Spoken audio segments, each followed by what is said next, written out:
तो हेलो दोस्तों, स्वागत है आप सब लोगों का हमारे यूट्यूब चैनल फॉरेस्ट मंगा एक्सप्लेन चैनल में। वही लीजिए तो बुरा होता है, बेटा संभल के रहना। जो लीड कर रहा है उसका नाम सांजी है। योंजो का सबसे खतरनाक लोन शार्क, बहुत ही निर्दयी है। बहुतों को मजबूरी में डाल दिया, कुछ को तो मरने तक को मजबूर कर दिया। योंजो में लोग उसे 10 किन्नर कहते हैं। अगर उसे नाराज किया तो वो जिंदा छाल उतार देता है। लियो सांजी, हमारा तुमसे कोई लेना देना नहीं है, तो इतने लोग लेके हमारे घर क्यों आए हो? झगड़ा चालू करना चाहते हो क्या? एक चाचा, मैं जहाँ जाना चाहूँ वहाँ जा सकता हूँ। कल मेरे भतीजे लियोपा को तुम्हारे बेटे ने पीट पीट कर हॉस्पिटल भेज दिया। उसके इलाज का पैसे लेने आया हूँ। सीधा सीधा बोलता हूँ, 3 मिलियन रुपए निकाल। क्या 3 मिलियन? ये तो जबरदस्ती है। ली फैन, क्या तुमने सच में उसके भतीजे को हॉस्पिटल भेजा? शुक्र मना छोटी चिट्टी कि मैं दयालु हूँ, वरना तो अब तक उसे मार चुका होता। बड़ाऊ, सुना ना तेरे बेटे ने क्या कहा? तो अब तू क्या कहेगा? आज तो अपन यहाँ से 3 मिलियन रुपए लिए बिना तो नहीं जाने वाला। गैंग के मेंबर्स भी चिल्लाकर कह रहे होते हैं, हाँ हाँ पैसा दो, वरना हम आज यहाँ से नहीं जाएंगे। हाँ नहीं जाएंगे। लीजी तो बोल रहा होता है, ये जबरदस्ती बंद करो, अब यह हद ज्यादा हो गया। सांजी बोल रहा होता है, मेरे भतीजे को हाथ लगाया और अपने ब्रदर्स को भी दुश्मन बना लिया। कितने बेवकूफ हो तुम लोग। लीजी तो बोल रहा होता है, बकवास मत करो, मेरे पास इतने पैसे नहीं हैं। मुझे इससे कोई मतलब नहीं, मुझे फर्क नहीं पड़ता। बस आज के आज 3 मिलियन रुपए चाहिए, वरना सबको जमीन में गाड़ दूंगा। अपुन का नाम तो सुना ही होगा, और सुना होगा कि पैसे ना देने वालों का क्या हाल करता हूँ। सांजी, तू यहाँ क्या कर रहा है? किसने तुझे इतना गुस्सा दिलाया? फिर हमें 5 मिनट पहले का सीन दिखाया जाता है, जहाँ किंगुन बोल रहा होता है, डैड मुझे लीफन के बारे में एक धमाकेदार इंफॉर्मेशन मिली है। पता चला कि लीफन किसी अमीर औरत, एक अपर क्लास एलिट फैमिली की सुगर मोमा के भरोसे जी रहा था। अब पता चला ना इसके पास इतना सारा पैसा कैसे था। एक सिंपल सा टीचर 5 मिलियन रुपए की कार कैसे ले रहा है? उसका जो एक बिजनेस है वो भी उस औरत के नाम पर रजिस्टर्ड है। नाम है उसका ओयांग पाई, और लीफन अभी एक ट्रेनिंग टीचर है जिसकी सैलरी कुछ 1000 रुपए से ज्यादा नहीं। और तो और उसका सारा पैसा अब खत्म हो चुका है, क्योंकि रिसेंटली उस औरत ने उसको बाहर निकाल फेंका है। अब सुनो असली मजे की बात। कुछ दिन पहले लीफन के डैड उस औरत के घर शादी का रिश्ता लेकर गए थे, पर उसकी माँ ने बेइज्जती करके लीफन के डैड को घर से बाहर निकाल फेंक दिया। स्कूल के सारे लोग उन दोनों का मजाक उड़ा रहे हैं। सच कह रहे हो क्या? वाह वाह, कमाल कर दिया। और एक और बात, लीफन की टीचिंग स्किल इतनी बेकार है कि असेसमेंट टेस्ट तक पास नहीं कर पाया। उसकी इज्जत तो छोड़ो, स्कूल का नौकर भी उसे लाइटली ले रहा था। आखिर में प्रिंसिपल ने उसे जैनिटर बना दिया। चलो छोड़ो, हम आगे बढ़ते हैं। अगर लीफन जैनिटर का काम भी सही से नहीं कर पाया तो उसे स्कूल से निकाल दिया जाएगा। और हाँ, उसने चूजो के कई सारे कोठी बंगले वाले लोगों को भी नाराज कर दिया था, चूजो के टॉप मास्टर को भी। इसलिए तो मुंह छुपा के योंजो वापस भाग आया। पर चिंता मत करो डैड, मुझे सब इन्फॉर्मेशन क्यूफी ने दी है। चूजो के वेस्टर्न नोबल स्कूल का वाइस प्रिंसिपल है वो, बिल्कुल कंफर्म है ये। फोन पे उसने ये भी कहा था, ये लीफन बस झूठ बोलता है, मिलियनर बनने का नाटक करता है, जबकि जेब में एक पैसा भी नहीं है। अगर पैसा होता तो योंजो वापस क्यों आता? और वो 3 स्टार होटल का वाइस चीफ जियांग भी बेवकूफ बन गया। उसे तो अब भी लगता है कि लीफन एक बड़ा आदमी है। कितनी अच्छी एक्टिंग करता है ये लीफन। और क्यूफी सोच रहा होता है, लीफन बस अपने घर लौट कर गया था, पर उसकी खुद की फैमिली ही उसे इस तरह से ट्रीट कर रही है। इतना सब कुछ हो गया भाई, उम्मीद है तुझे पता है कि तू क्या कर रहा है। ली किंगयून, तुम यहाँ क्या कर रहे हो? चुप हो जा लीफन, मुझे सब पता चल गया है। तू मुझे और उल्लू नहीं बना सकता। मुझे लगा तू कोई बिग शॉट है, लेकिन तू तो चूजो का एक बदनाम फ्रॉड निकला। घिन आती है तुझे देखकर। जब चूजो में कुछ नहीं बचा तो अपनी बेइज्जती छुपाने के लिए योंजो भाग आया। और सबसे ज्यादा शर्म की बात, सुना है तूने अपने स्टूडेंट्स को भी मारा है, और अब भी अपने आप को टीचर बोलता है। अब तो प्रिंसिपल ने भी तुझे जेनेटर बना दिया है, इस कॉलर से सीधा सफाई वाला। क्या तुझे जरा भी शर्म नहीं आती? तूने हमारी फैमिली के नाम को मिट्टी में मिला दिया। आज दोपहर को होटल में जो हुआ उसके बारे में सोचता हूँ तो गुस्सा आता है। मैं योंजो का ईस्टर्न स्टार एलिट स्कूल का वाइस प्रिंसिपल हूँ, और तू मुझ जैसे को भी बेवकूफ बना गया। 3 स्टार होटल का मालिक बनने का नाटक कर रहा था तू, जमीन पे आके अपना असली चेहरा देख ली फैन। मेरे सामने नाटक करने की हिम्मत कैसे हुई? वही लीफन सोच रहा होता है, बचकानी सोच है तेरी। जो इन्फॉर्मेशन मैंने क्यूफी को दी थी वो सब झूठ था, सिर्फ इसलिए ताकि मेरे डैड को तेरा असली चेहरा दिखा सकूं। सब कुछ मेरे प्लान का हिस्सा था। अब भुगतो अपनी हरकतों का अंजाम, और देखना अपने घमंड का असली स्वाद कैसा लगता है। वेली चैंगलिंग बुरा होता है, बहुत झूठ बोले तूने लीफन। इस बात तो मिस्टर जियांग ली से भी तेरी मदद नहीं कर पाएगा। क्या तुम सच में किसी 3 स्टार होटल के मालिक हो? कितने बेकार हो तुम। वहीं सेकंड अंकल सांजी से कह रहा होता है, अरे भाई उस लड़के को जिंदगी का असली सच सिखाओ, इसके सपने के गुब्बारे को अभी फोड़ो। तभी सांजी ली फेंग को मारने के लिए आगे बढ़ता है और वो बोल रहा होता है, अरे आओ रे सब लोग, इस चुटकू का ऐसा सबक सिखाएंगे जो ये जिंदगी भर ना भूल पाए, हट जाओ सब। तभी वहां अचानक से बहुत ही तेज हवा का झोंका आता है जो उन लोगों के साथ साथ लीफेंग के अंकल लोगों को भी उड़ाकर बाहर फेंक देता है। और हम देखते हैं कि लीफेंग टेलीपोर्टेशन का यूज करके वहां से गायब हो जाता है। फिर हमें थोड़ी देर बाद का सीन दिखा जाता है जहां लिंक चैनलिंग बोल रहा होता है, ये लड़का लीफेंग अचानक से इतना ज्यादा पावरफुल कैसे बन गया, क्या हमें उस घर से निकाल दिया गया, ये हो क्या रहा है, हम इसे सीधा टक्कर नहीं ले सकते, इसके पास कुछ पोटेंशियल है, हमें बदला लेने के लिए कोई और रास्ता सोचना पड़ेगा। वही सेकंड अंकल बोल रहा होता है, जिस तरीके से इसने हमें हराया ये कोई ब्लैक मैजिक जैसा लग रहा है, जैसे कोई जादू टोना किया हो। यहाँ के बुजुर्ग लोग भी वैसे भी इन सारी चीजों में मानते हैं, कहीं इसने भी कुछ सीख तो नहीं लिया, इसीलिए चूजों की अमीर और सुंदर लड़कियों को इम्प्रेस कर लेता है। सांजी बोल रहा होता है, बकवास बंद करो, अगर ये लड़का वाकई में जादू टोना जानता होगा तो मैं भी अपने आप को बुद्धिस्ट मॉन्क बना लूंगा। मेरा अंकल एक मशहूर मास्टर है, चूजों के नटवन के लोग उसे मास्टर लियो बोलते हैं, मुझे कॉल करने दो। अभी कुछ दिन पहले उसने किसी आदमी को चूजों में ऑफेंड कर दिया था, इसीलिए अंजुम छुपने के लिए आया है। लीफेन जैसे लोग मेरे अंकल के सामने कुछ भी नहीं। सेकंड अंकल बोल रहा होता है, मास्टर लियो को बुलाओ, पैसा का कोई मसला नहीं, उसे बुलाओ ताकि वो लीफेन जैसे जादू टूना करने वालों को एक्सपोज करे और पकड़े। वही किंगन बोल रहा होता है, ऐसा कुचलूंगा उससे कि जिंदगी भर उठ ना पाए, मैं चाहता हूँ कि वो तड़पे और मेरे सामने दया की भीख मांगे। फिर हमें रात का सीन दिखा जाता है जहाँ हम देखते हैं कि वो लोग मास्टर लियो को लेकर आ गए होते हैं। मास्टर लियो, स्वागत है आपका। मास्टर लियो बोल रहा होता है, मैं सिर्फ उन लोगों के लिए एक्शन लेता हूँ जो दूसरे को सताते हैं, और ये मैं सिर्फ तुम्हारे लिए कर रहा हूँ सांजी। आगे से किसी को मत कहना कि मुझे शुरू से भगा दिया गया और मैं योंजू भाग के आया हूँ। हाँ, पहले मैं थोड़ा केयरलेस था, लेकिन अब मैं अपनी कला में मास्टरी हासिल कर चुका हूँ। मुझे लगता है अब मैं तैयार हूँ बदला लेने के लिए। अब वो लड़का भी मेरे सामने आ जाए तो वो भी मुझसे पंगा नहीं ले सकता। सांजी बोल रहा होता है, अंकल लियो, क्या हम आपकी कला का नतीजा देख सकते हैं? जिस लड़के से हम टकरा हैं, वो कुछ जादू टोना टाइप का जानता है, आज तो उसे सबक सिखाना ही है। मास्टर लियो घर को देखते हुए बोल रहा होता है, इतनी ज्यादा डोमनी कोरा, ये तो पूरा शैतानों का खानदान लग रहा है। सेकंड अंकल बोल रहा होता है, क्या यहाँ विलनजी है क्या? मुझे तो कुछ नहीं दिख रहा, क्या मेरी आंखें खराब हो गई हैं? वही चैंगिंग बोल रहा होता है, हाँ, मुझे भी नहीं दिख रहा, क्या मेरी भी आंखें खराब हो गई? किंगन बोल रहा होता है, मुझे पहले से शक था कि लीफेंग कुछ तो छुपा रहा है, लेकिन मास्टर लियो ने तुरंत उसे पकड़ लिया। मास्टर लियो, ये लीजिए और प्लीज इस शैतान को मार गिराइए और ली फैमिली को इस सिविल से छुटकारा दिलाइए। सेकंड अंकल बोल रहा होता है, हाँ मास्टर लियो, जब रात को सब सो रहे होंगे तभी चुपके से उन्हें मार गिराइए, आज इनका काम तमाम होना चाहिए। मैं एक राइटर आदमी हूँ, मैं चुप नहीं रह सकता। फिर मास्टर लियो एक बोतल को बाहर निकालते हुए बोल रहा होता है, आज रात मैं जहर का इस्तेमाल करके इस पूरी फैमिली का सफाया कर दूंगा। फिर हम देखते हैं कि उस बोतल में से एक स्पिरिट बाहर निकल रही होती है।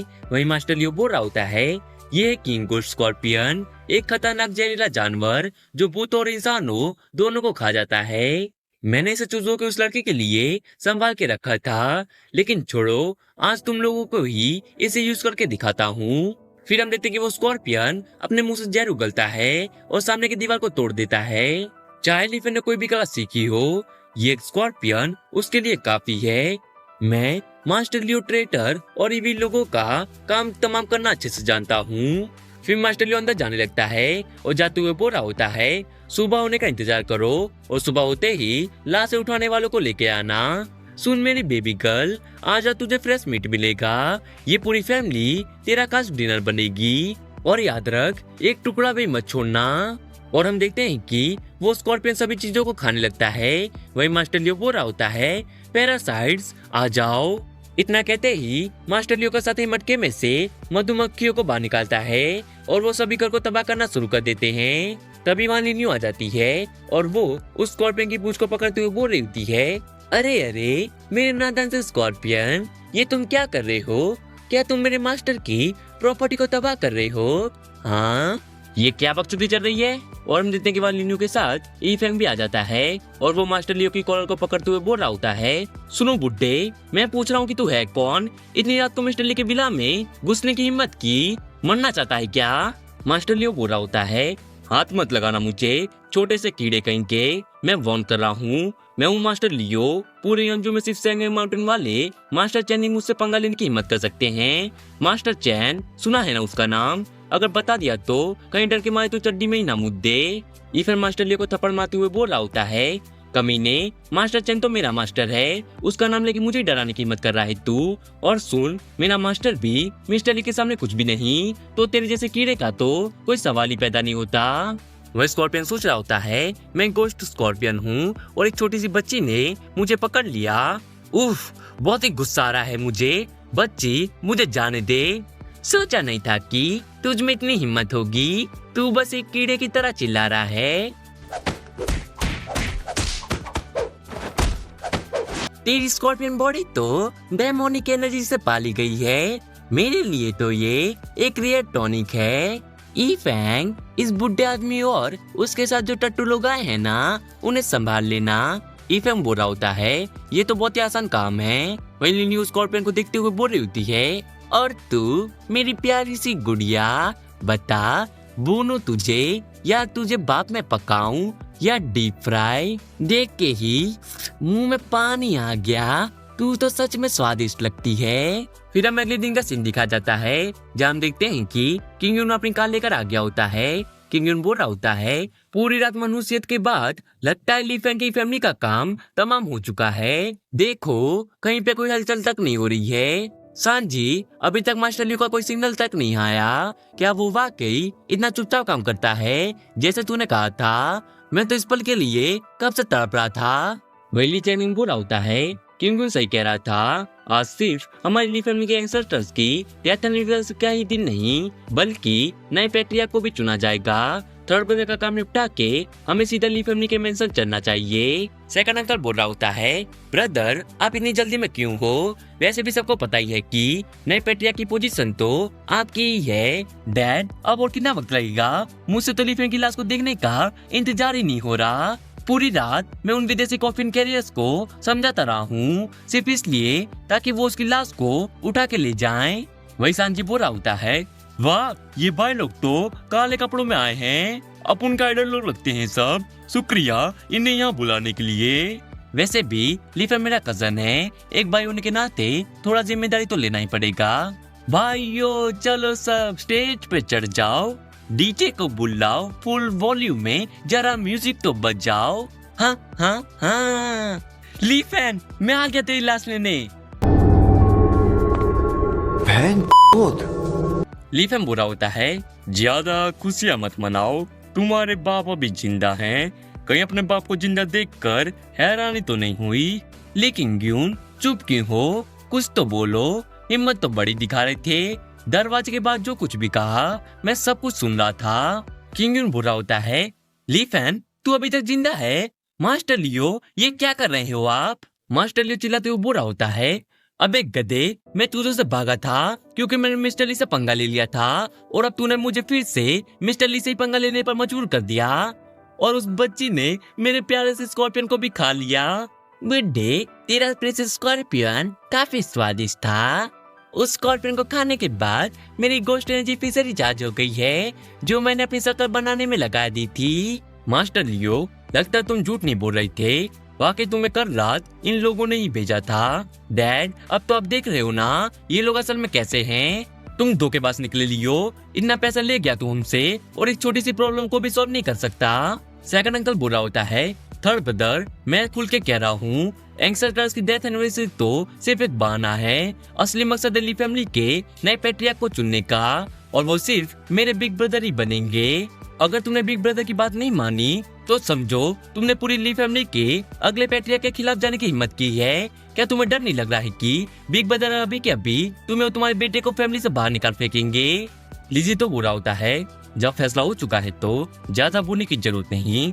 सेकंड ब्रदर, कभी सोचा नहीं था कि तुम लोग इतनी ज्यादा गिर जाओगे।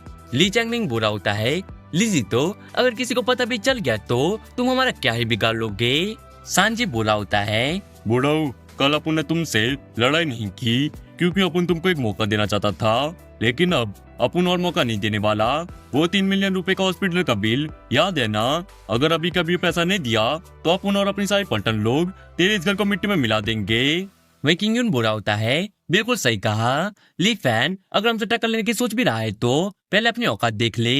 तभी ली फैन उन दोनों को थप्पड़ मार देता है। वही सेकंड अंकल चिल्लाते हुए बुरा होता है, मेरे बेटे पर हाथ उठाने की हिम्मत कैसी हुई तुम्हारी? ब्रदर, मैं अभी कभी पुराने पेट्रिया के पास जा रहा हूँ, उन्हें सब कुछ बता दूंगा और ये दोनों नपुंसक बेटों को ली फैमिली से निकालने का कह देता हूँ। वही ली फैन अपनी जगह से खड़े होते हुए बुरा होता है, मुझे घर से निकालने का इरादा है तो चलो मैं ही सब कुछ यहीं खत्म कर देता हूँ। डैड चलिए चलते हैं ली फैमिली मेंशन। तभी वहाँ मास्टर चैन आते हुए बुरा होता है, मिस्टर ली अब आप इन लोगों के साथ क्या करने वाले हो? वही मास्टर चैन को देख मास्टर लियो सोच रहा होता है, मुझे यकीन नहीं हो रहा कि सेगमेंट माउंटेन के मास्टर चैन भी ली फैन के सामने झुक गए और मैं ही उसका विरोध करता रहा। मैं चाहे 100 सालों तक कल्टीवेट क्यों ना कर लूं, लेकिन मैं कभी भी उसके बराबर ही नहीं कर सकता। इतना सोच मास्टर लियो ली फैन के पैरों में गिर पड़ता है। मिस्टर ली, नहीं मास्टर ली, मैं माफी मांगता हूँ, मुझे पता नहीं था कि ये आपकी फैमिली है, अगर पता होता तो मैं कभी सामने आने की हिम्मत भी नहीं करता। ली फैन बुरा होता है, मुझे छोड़, तू नहीं तो मुझे मारने के लिए कीड़े मकोड़े से बड़े पैसा छोड़े थे। मास्टर लियो, हमें मिले काफी वक्त बीत चुका है, क्या अब तक भूतों का डर गया? यह भी वही हालत है। चैन, तुम्हारे नाम का गलत इस्तेमाल करके कोई धोखेबाजी कर रहा है तो जिम्मेदारी भी तुम्हारी बनती है। फिर मास्टर चैंग भूत को समन करते हुए बोल रहा होता है, मैं जानता हूँ इन जैसे धोखेबाज बुढ़े बाबाओं को कैसे संभालना है जो भूतों से थरथराते हैं। मेरा भूत अगर किसी की आत्मा का एक हिस्सा भी निकल ले तो आधे घंटे में उसकी हालत ऐसी होती है कि मन मूत्र पे तक कंट्रोल नहीं रहता। इनकी आंखों में अब इंसानियत नहीं सिर्फ बुराइयों के भूत दिखते हैं।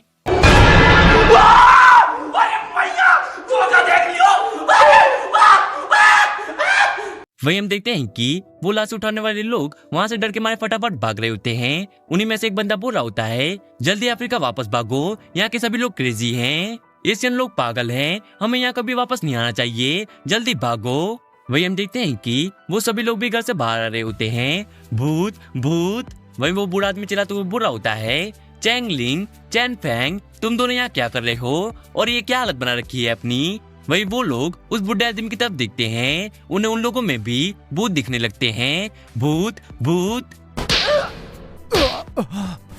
चुप तेरी माँ की। तो इसके आगे क्या होगा वो हम देखेंगे नेक्स्ट एपिसोड में। तब तक के लिए थैंक्स फॉर वॉचिंग।